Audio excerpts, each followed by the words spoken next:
I used to work for a marketing firm located in the Back Bay section of Boston.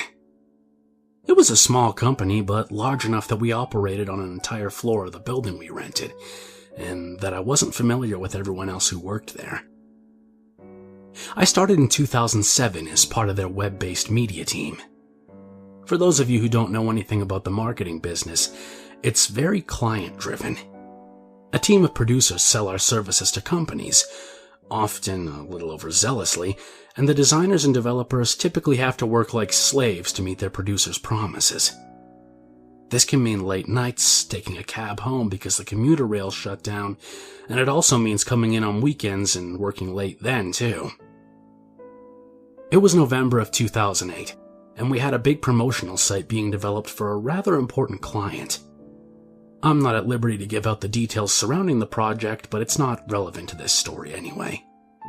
What is relevant is that the client was pushy, as most are, and the site was complex, so I ended up having to come in on a Saturday and work late into the evening to have something ready to present by Monday.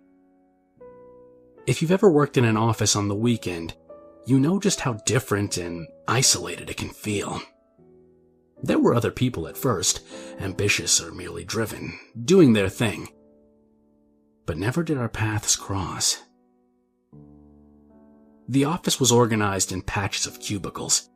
We developers tend to be a little off-kilter, goofy, prone to coming in wearing t-shirts and faded jeans, and the higher-ups put us in the back corner so that tours with potential clients could avoid having to explain us and our appearance to them. The corner just happened to be facing the alleyway between our building and the next one. The back row of cubicles eventually got replaced with an aesthetically pleasing row of glassed-in offices for the director of the web-based media team and some selected subordinates. But at the time of this tale, there was only her dark office and a row of grungy cubicles where said subordinates vied for legroom with piping and windows looking out at the brick facade of the adjoining structure. The lighting in our section was often dim. My coworkers liked to loosen any fluorescence that flickered rather than request a change of bulb. My own cubicle was on the far side of the area from the beautiful brick vista, smack dab in a corner with a set of shelves. I only warranted half the space of a regular cubicle because I was the newest member of the team. Seated at my computer, a radiator warming my toes and my back to the rest of the office, I worked on the site. It was a little after midday when the producer called me to check on the status of the project. The nice producers came in and stuck around to show their support when you had to come in on weekends. Sometimes they'd go pick up lunch or dinner to reduce your downtime. The not-so-nice ones called and encouraged you while they went shopping or played golf. Things were going well, and I told her as much. While she began droning on about a list of features I should remember to have implemented, I heard a noise behind me. It sounded like chains rattling, which I thought was an unusual sound for someone to be making, which is why I got up after finishing the conversation and hanging up, and went into the kitchen area to investigate. The kitchen separated our section from the graphic designer group, and was at the end of a large open hall that had several meeting rooms attached before ending on the other side at the lobby with the front desk and elevator. There was an old freight elevator right by the kitchen side of the hall, but we usually avoided it because of its tendency to break down. There was nobody in the kitchen, but as I turned to look down the hall toward the front desk, I saw the door to the freight elevator coming to a close. At the same moment it closed completely, I spotted a coworker heading for the lobby elevator. They turned at the sound of the freight elevator door shutting, saw me, and waved. "Don't forget to turn on the security alarm before you leave," he said. "Am I the last one here?" I asked. He nodded and headed for the elevator. When I got back to my desk, the phone was off the hook. I chalked it up at the time to me being forgetful, but I wonder now if it was something else. The line was making the noise you hear when you've left it off the hook for too long, so I hung it up and went back to work. It got dark out and I still wasn't done, so I called my wife to tell her I'd be working late and to go ahead and eat without me. As I hung up the phone, I heard a creaking sound, like door hinges. I was feeling a little creeped out by being all alone, so I got up and went back to the kitchen area to see if someone had come in. If they had, and I left before them, I wouldn't want to activate the alarm. Between the cubicles and the kitchen is a very tight hallway, which is where the restrooms are found. As I passed it, I saw the men's room door coming to a close, like I'd just missed someone going in. I waited in that spot for about 5 minutes, trying to look nonchalant about standing around, like I was trying to do something instead of just watching to see the person come back out. Finally, feeling increasingly anxious, I walked down the dark hall and slowly opened the men's room door with the plain excuse of, what the hell, I had to go and this is a bathroom. The bathroom wasn't just empty, it was pitch black. The lights had been out since I came in that morning, and nobody had turned them on. Walking into pitch black unexpectedly like that can really put you in a state, let me tell you. Suddenly being blind when you were able to see just a moment ago. It was like the air got sucked out of me. And I realized I was holding my breath, because everything was dead silent and my ears had sensitized in the hope of catching even the slightest sound. I stood there a second, and then turned on my heel and got out of the restroom, back into the hallway where I clutched the wall like I was afraid it was going to fall away and leave me back in that infinite blackness. I wasn't even thinking about whether anyone else was watching me at that point. I couldn't tell you why I was scared at the time. I just was. I didn't like being alone in that office.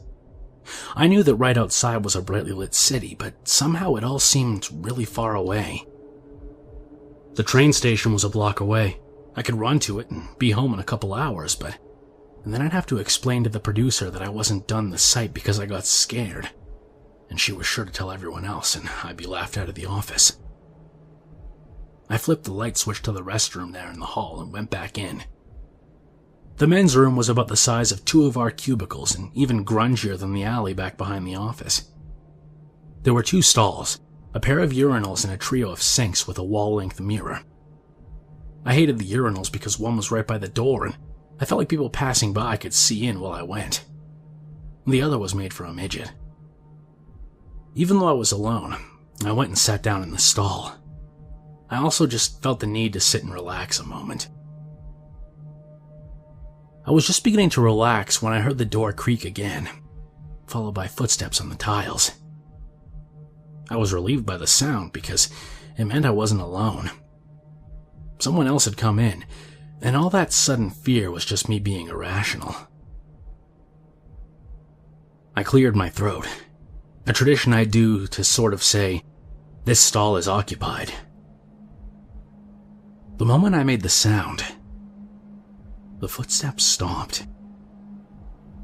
I suddenly felt a little anxious again.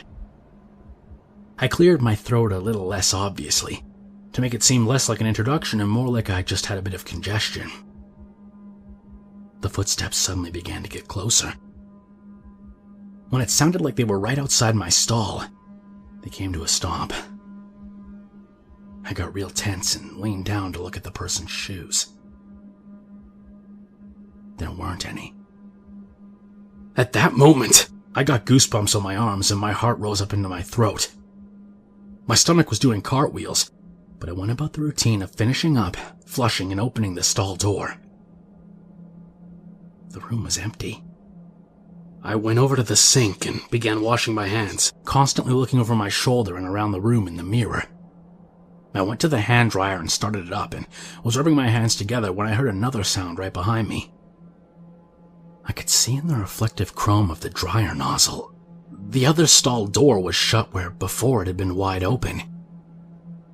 At that point, I didn't care whether my hands were wet or not. I wiped them on my pants and turned for the door out of that room. The whole space felt smaller, more confined as I walked past the stalls. I heard the click of the lock and the stall door started swinging open as if to greet me. I didn't look in. I didn't want to see even if there was somebody there. I just ran the last few feet, yanked the door open as hard as I could, and bolted down the dark hall back to the safety of my computer. When I got back to the desk, my phone was off the hook again. I could hear someone speaking even before I picked it up. I put it to my ear and listened. At the tone, it will be 7:43. I held the phone there, listening for the mentioned tone. I turned and watched the hallway I had just come from. Though from my desk, I couldn't see down it. There were no other sounds except the hiss of the radiator and the computer fan. The recorded voice played again, but this time it was different. It sounded like one of those old cassette tape players when you only held the play button halfway down. It was deeper and slower, and I didn't feel any comfort in it anymore. At the tone, it will be 7:43. I hung up.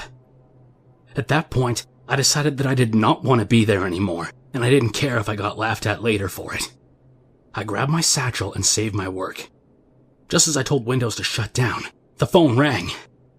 Instinctively, I picked it up, figuring it was the producer calling. I just tell her I'd come in tomorrow and finish it. That's what I'd do. At the tone, it will be 7:45. I hung up and pulled the cord out. The phone at the desk next to mine rang. I ignored it and grabbed my shit to get the fuck out of there. I decided as I walked that my best course of action was to go into the kitchen, walk the long hallway to the front desk, and wait for an elevator. Then I remembered that I had to set the alarm. The alarm pad was past the elevator, around a corner, back by the executive offices. Not a big problem, I thought. As I walked past the dark hall towards the kitchen, I looked down it just to make myself feel better. The door to the men's room was wide open. Worse, it was pitch black inside again.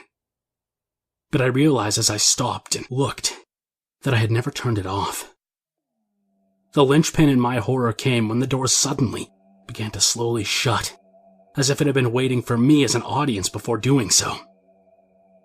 I turned away and went into the kitchen, trying not to think about the fact that the men's room was just on the other side of the wall from the hallway I was about to go down.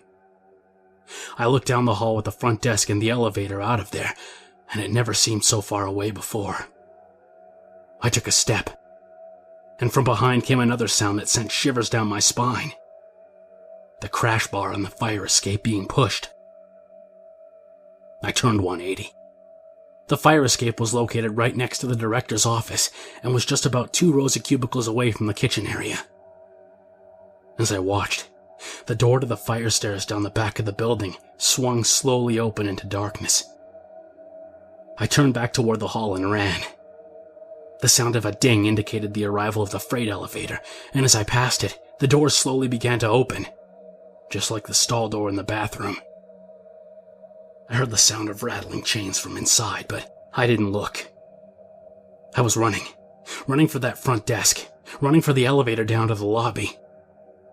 When I got there, I slammed into the wall between the elevator doors and punched at the down button desperately. I turned back to look where I came from. Every time I do, I think of Lot's wife in the story of Sodom and Gomorrah. You never fucking look back. Ever. The back area of the office was bathed in blackness. I couldn't see it at all. There was some light coming into the kitchen from the developer area, but even as I stood there watching, it seemed to fade and become dark. I looked at the elevator floor indicator and prayed that the approaching car was brightly illuminated. 2, 3, 4. The ding of its arrival was beautiful. The doors opened to a well-lit salvation. I scrambled into the elevator and frantically hammered at the ground floor button. As the doors slowly started closing, I watched the encroaching darkness seem to swallow the office. When my car reached the ground floor, I was squashed down into the corner, terrified that it would at any moment fill the compartment and eat me. I bolted through the lobby and out onto the street where I promptly threw up, grossing out a passing cyclist who yelled words of encouragement as he continued down the street. I didn't return to the office the next day. I told the producer I'd gotten violently sick, and she talked the client into extending the deadline. I got chastised for forgetting to set the alarm, but no harm was done. 3 months later, They reorganized the back area of the office, built the subordinates' offices, tore down a wall between our section and the kitchen, and set the cubicles up in a more standard format, moving me from my little corner by the dark hallway. I never went down that hallway again. In the remaining year I was there, if I had to go, I walked down to the front desk and took the elevator down to a floor where there was a public access restroom. Much bigger, much cleaner, much brighter, and far less haunted.